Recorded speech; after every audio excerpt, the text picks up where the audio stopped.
The rickety bicycle stopped at the orphanage gate. The old man opened his canvas bag, pulling out milk cartons and packages of bread. No one asked his name. No one took photos. Every day, precisely at 6 a.m., he would appear, then silently depart, until one day he didn't come. And then, the president's car arrived.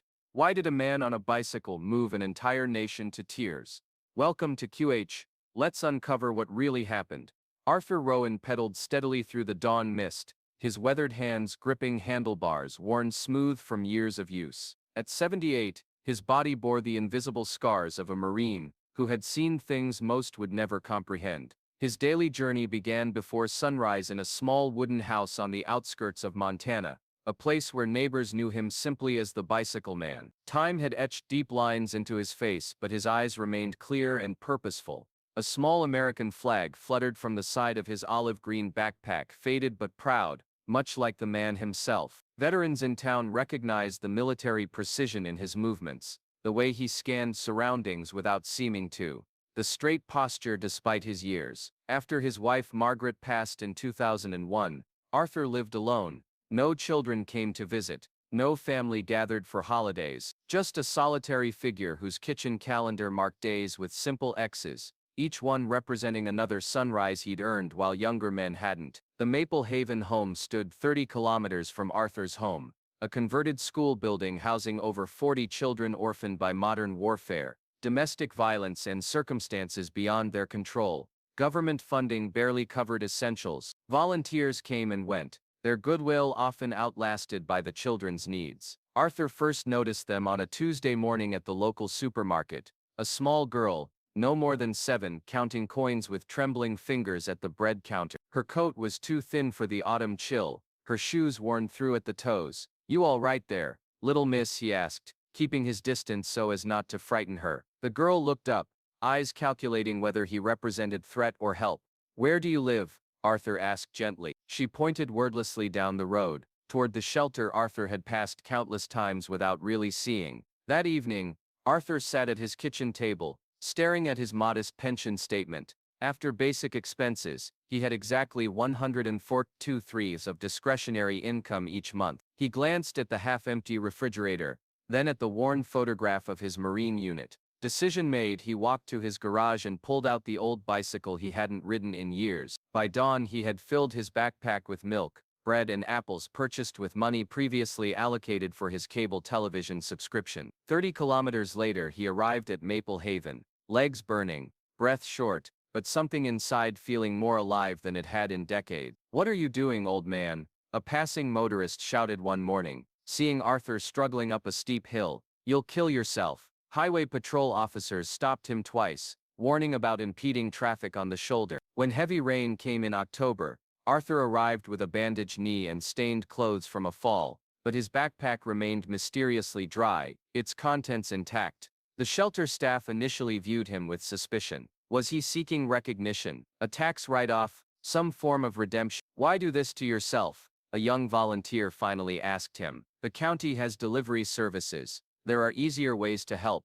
Arthur secured his empty backpack, preparing for the long journey home. His reply came without drama or expectation. "I survived when others did. These kids deserve the chance to live fully too." With that he pedaled away, a solitary figure growing smaller against the horizon. Kind people often pay the highest price, but sometimes it's the only path they know how to walk. Can one quiet old man touch the heart of an entire nation? Among the children at Maple Haven, 12-year-old Leo stood apart. Trauma had sealed his voice behind walls of distrust. Social workers noted in his file, resistant to interaction, adverse reaction to male authority figure. 4 foster placements had failed, each family eventually surrendering to his impenetrable silence. 3 months into Arthur's daily visits, staff noticed something unusual. Leo had begun positioning himself near the entrance around 5:50 a.m. No one had instructed him to do this. He simply appeared each morning, watching the road with focused intensity. By the 4th month,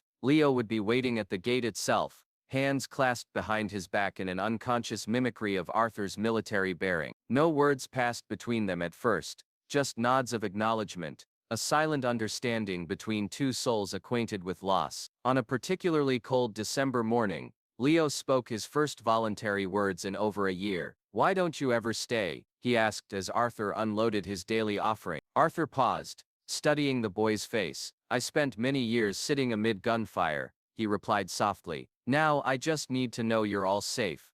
That's enough." The exchange lasted less than 10 seconds, but staff members watched in astonishment. Something about the old Marine had breached barriers that trained therapists couldn't penetrate. Arthur's routine continued through winter into spring, becoming as reliable as sunrise. Then came the video. A local commuter captured footage of Arthur cycling through pouring rain, his thin jacket plastered to his back, determination evident in every pedal stroke. Posted online with the caption, "Real heroes don't wear capes." It quickly accumulated thousands of shares and sympathetic comments. But as visibility increased, so did scrutiny. A regional news channel ran a segment questioning the story's authenticity. Elderly man's daily journey, heartwarming charity or calculated performance. Anonymous commenters suggested Arthur was seeking attention, manufacturing goodwill for personal gain. Others demanded verification of his veteran status, implying stolen valor. The shelter received calls questioning whether donations were actually reaching the children. "He's probably got a car parked around the corner," one skeptic wrote. "Nobody bikes that far at his age without cameras rolling." The narrative twisted further when public records revealed Arthur owned his home outright, leading to accusations that he was pretending poverty despite being financially secure.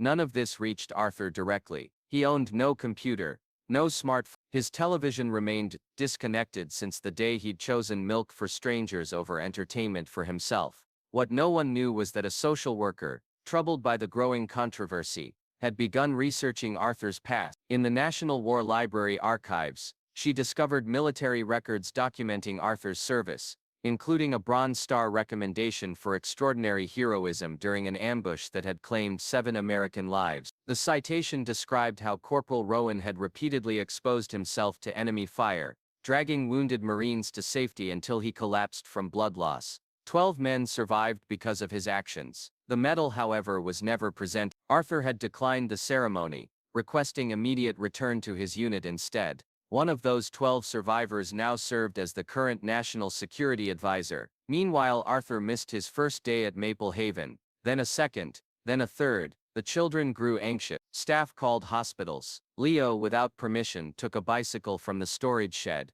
and pedaled toward town, only to find Arthur unconscious near the highway overpass. His own bicycle crumpled beside him. At the hospital, semi-conscious and feverish from pneumonia, Arthur mumbled words captured by a volunteer nurse's phone. "Just make sure the kids have breakfast, nothing else matters." No one saw him arrive. No one watched him leave, but when he was absent, the entire place felt empty. If you still believe in the value of nameless kindness, type heart. Arthur Rowan lay in the county hospital, his weathered body finally surrendering to years of quiet sacrifice. Medical charts noted dehydration, pneumonia, and severe physical exhaustion. His admission form listed no known family under emergency contacts. "Is there anyone we should call?" a night nurse asked, adjusting his IV drip. Arthur's eyes flickered open briefly, a faint smile crossing his face. "Why don't you call the president?" he whispered. "Maybe he remembers me." The nurse patted his hand, assuming delirium had taken hold. 3 days passed with Arthur drifting between consciousness and sleep. Outside his window, seasons were changing, much like the country itself, moving forward while forgetting those who had enabled its journey. At 6:01 on the 4th day, a black SUV without license plates pulled into the hospital's restricted parking area. Security personnel moved to intercept, but stepped aside when credentials were presented. A distinguished man in a tailored suit entered the building, carrying a leather portfolio embossed with a government seal. The hospital administrator was summoned immediately. Whispers spread through nursing stations. Within minutes, Arthur's room had been relocated to a private wing, his care transferred to specialists, who appeared without explanation.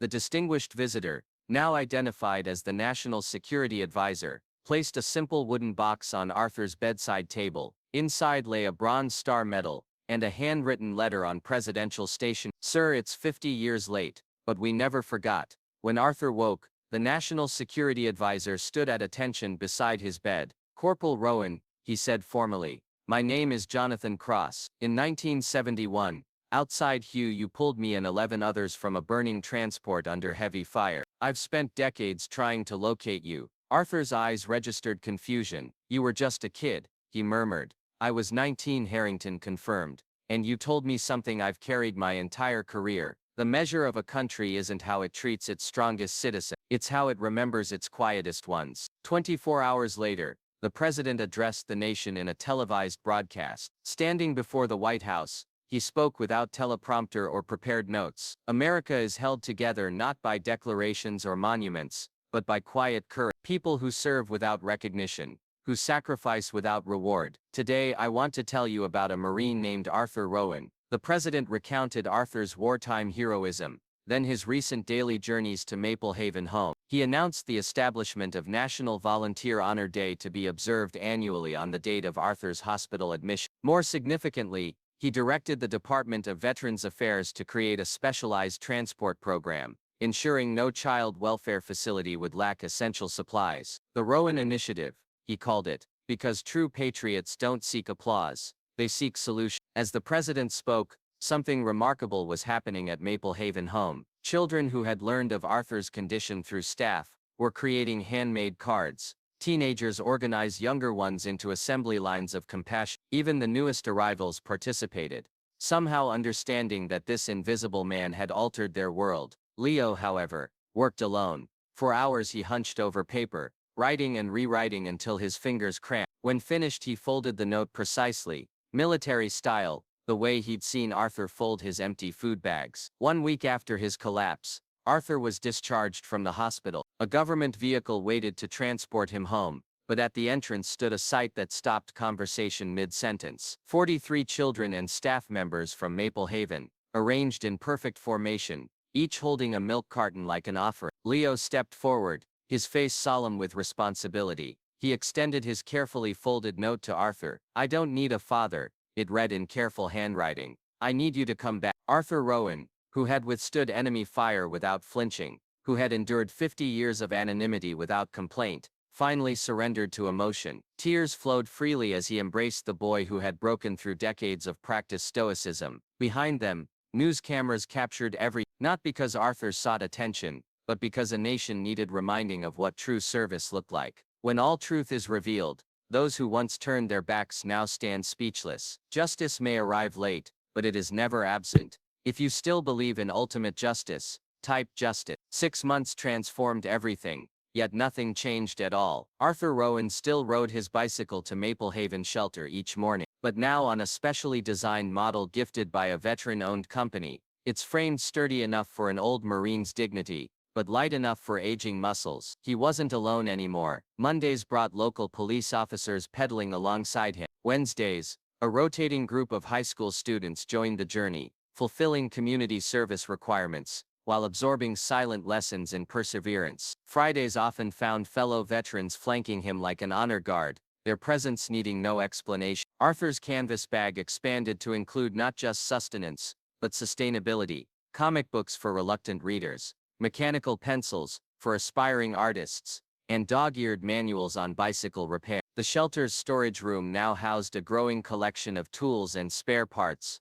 where Arthur taught weekly workshops to interested children. "Fix what's broken," he'd tell them, eyes twinkling beneath bushy eyebrows. "Everything deserves a second chance." The government money came and went, bureaucracy processing Arthur's long overdue benefits, media attention driving temporary donations. But Arthur treated such things as passing weather, neither planning around their presence, nor lamenting their absence. The only permanent change he acknowledged was the nameplate on the shelter's newest dormitory wing, Rowan Hall. Inside his modest home, little changed except for one corner of his bedroom. There, a simple frame contained a group photograph of all 43 Bright Hope children surrounding his bicycle. Beside it hung his bronze star, finally accepted. Between them, a handwritten note read, "Love needs no medals, only wheels strong enough to carry it." Healy now spent weekends at Arthur's house, a relationship formalized through mentorship programs rather than adoption papers. Neither needed legal documentation to validate what they'd built.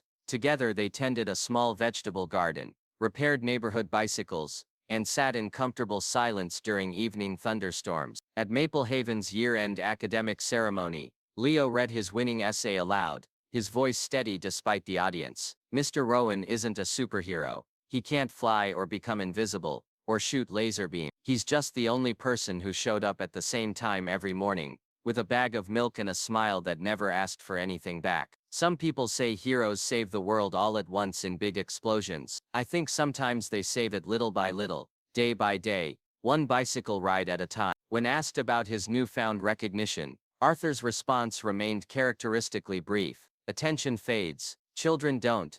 I'll take the milk run over headlines any day. On his 80th birthday, Arthur received thousands of cards from across the country. He read each one, then donated them to an art project at the shelter. The children fashioned them into a massive paper bicycle that hung in the entrance hall, a reminder that the journey matters more than decoration. Not all heroes drive fancy cars or wear capes. Some just need a bicycle and a heart big enough to carry the future.